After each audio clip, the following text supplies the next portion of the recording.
bancários maior poder sobre seus dados, enfim. O que é exatamente isso? Acho que tem muita gente que tem muito essa dúvida, queria que você explicasse para a gente. Você acha que isso não colocaria em risco também a segurança do investidor? Porque existe compartilhamento de dados, a gente sabe que a gente fala muito hoje sobre compartilhamento de dados, né? As informações nossas ali sendo controlada por um grupo ali, às vezes minorista nesse controle como um todo. Queria que você falasse para a gente exatamente como que vai funcionar todo esse compartilhamento de dados.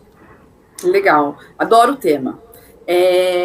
Eu brinco aqui com o pessoal do escritório, inclusive com o meu time, que o mercado financeiro que a gente vê hoje não é o mercado financeiro que a gente vai ver daqui a 10 anos, tá? E hoje ele já é muito diferente do mercado que eu conheci há mais de 20 anos, né?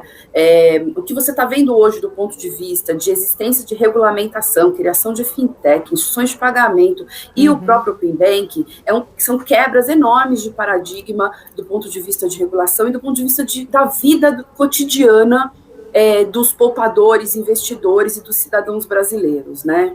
O Open Banking, ele é uma abertura, não só de dados, mas de serviços entre os vários participantes do mercado, que permite com que a competição aumente e a gente gere eficiências dentro do sistema.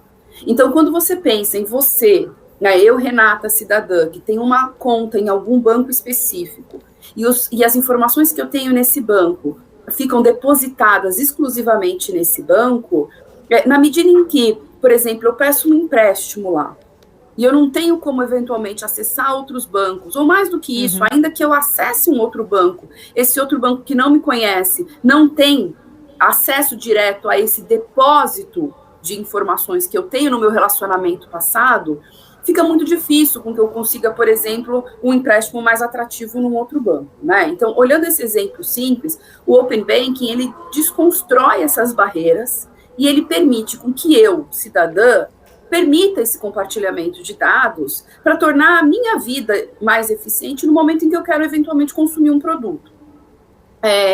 Isso, obviamente, dentro de um sistema que tem que ser um sistema seguro, né? Hoje, quando a gente discute tecnologia de informação e quando a gente discute os negócios tecnológicos, que no final das contas é o que o mercado financeiro se tornou, né? Um grande negócio também tecnológico, a proteção de dados, ela é imprescindível, né? Em qualquer modelo, né? Então, eu acho que independente de você dar acesso ou não, a gente já vive um ambiente em que podem haver ataques, né? Em relação a dados, e eu acho que o sistema tem que estar protegido como um todo. Então, do ponto de vista de Open Banking, eu só vejo, de fato, olhando pela ótica do consumidor, benefícios, tanto que projetos que sempre existiram no Brasil, por exemplo, do cadastro positivo, que foi um projeto que sempre engatinhou, nunca realmente deslanchou e conseguiu ganhar envergadura para facilitar a vida do cidadão. Hoje em dia, olhando o que é o projeto do Open Banking, né, ele até é um projeto reduzido, né, porque a gente acaba resolvendo o problema do cadastro positivo com um projeto que é muito maior que isso, né? Então, eu só vejo com bons olhos a história do Open Banking, óbvio, isso requer um investimento de todos os participantes enorme, né? Do ponto de vista de tecnologia, segurança, como que esse cadastro é compartilhado, criação de APIs para que isso aconteça, etc. e tal. Mas tirando essa questão do investimento necessário, né, que, óbvio, mexe com todo mundo que participa, seja obrigatoriamente ou voluntariamente desse projeto, eu acho que olhando pela ótica do cidadão é fantástico. Agora, e se caso o investidor não queira mais, será possível cancelar esse compartilhamento de dados? Como que ficaria nessa possibilidade? Não, ele é possível ser cancelado. Ele, do ponto de vista regulatório, ele é dado de forma específica, com prazo determinado.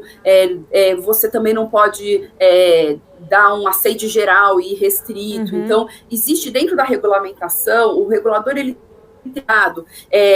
e aí, olhando um pouco do que é a agenda do Banco Central, né, desde a agenda que ele publicou no ano passado, e que teoricamente é uma agenda de 5 anos para o projeto regulatório do Banco Central, eu acho que ele se preocupou em fazer em fases, né? Porque todos esses grandes projetos, a gente acabou de falar de reforma cambial, e o Open Banking também não é diferente, é um projeto que vai acontecer em fases.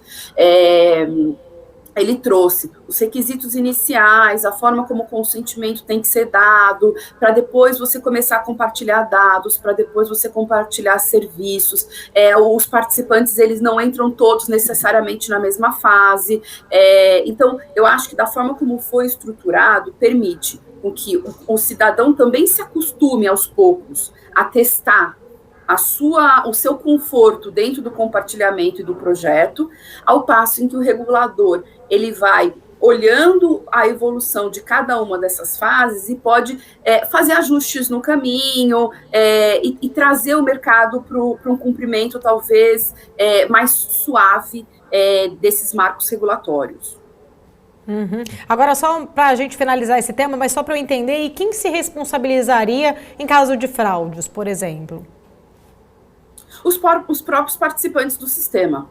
É um sistema em que tem que haver segurança, existe uma série de requisitos tecnológicos para que haja segurança, e os requisitos são, a obrigação é dos próprios participantes do sistema, o que para o cidadão dá um conforto também, né? Acho que nesse aspecto foi um acerto, e também não é diferente do que aconteceu, né? Para os que não sabem, o Open Banking é um projeto não só do Brasil, mas ele é um projeto mundial.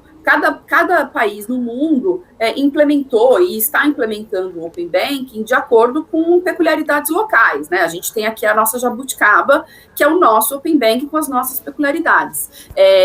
Mas acho que, como regra geral, essa responsabilidade ela sempre recai em cima dos participantes do próprio sistema, que vamos simplificar, são as instituições financeiras, as instituições de pagamento e aqueles que voluntariamente resolvem aderir.